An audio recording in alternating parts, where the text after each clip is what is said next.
আসসালামু আলাইকুম। কেমন আছেন সবাই? আশা করি সবাই ভালো আছেন। আলহামদুলিল্লাহ, আমরাও ভালো আছি। নতুন একটা ব্লগ নিয়ে চলে আসলাম আবারও আপনাদের মাঝে।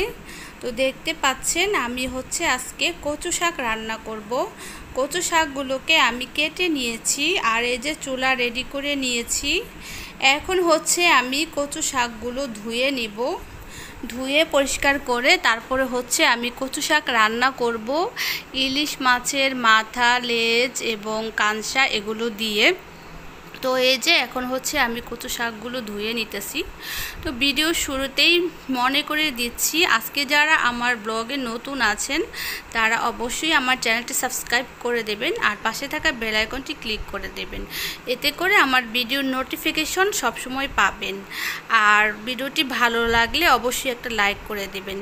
এখানে চাচি মাছ কাটতেছে, তো আমার হেল্পিং হ্যান্ড, তো সে আমাকে কাজে সাহায্য করে।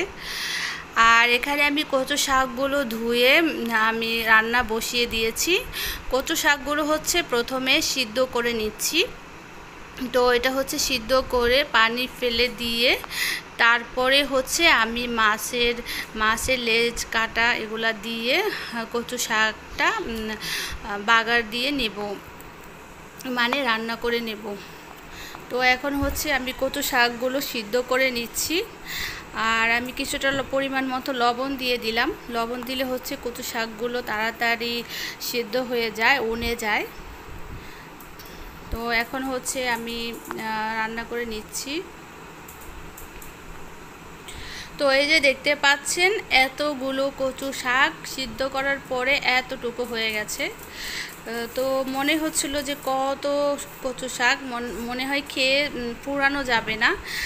তো দেখেন একদম কতটুকু হয়ে গেছে। তো ওই দিক দিয়ে আমি কচু শাক সিদ্ধ করে রেখে দিয়েছি। আর এখন আমি শুটকি মাছ রান্না করব সবজি দিয়ে। তো সব ধরনের সবজি এবং কাঁঠাল বিচি দিয়ে আমি রান্না করব। তো আজকে মানে এই আইটেমগুলোই হবে। আর মাছ ভুনা করব। তো এখন আমি শুটকি মাছের জন্য রান্না করার জন্য সবজিগুলোকে কেটে নিচ্ছি, কাঁঠাল বিচি কাটতেছি। আর বাসায় যে সবজি আছে সব সবজি অল্প অল্প করে নিয়ে নিব।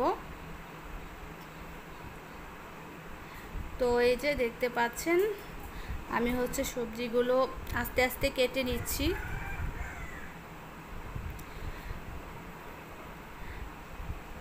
তো এখানে ধুন্দল, তারপর কহি, তারপর কাঁঠাল বিচি, আলু, তো সব কিছুই দিয়ে দিচ্ছি। তো আমি রান্নার জন্য প্রস্তুতি নিয়েছি, এখন রান্না করতে চলে যাব। আজকে তাহলে ব্লগটা এ পর্যন্তই। সবাই ভালো থাকবেন। আল্লাহ হাফেজ।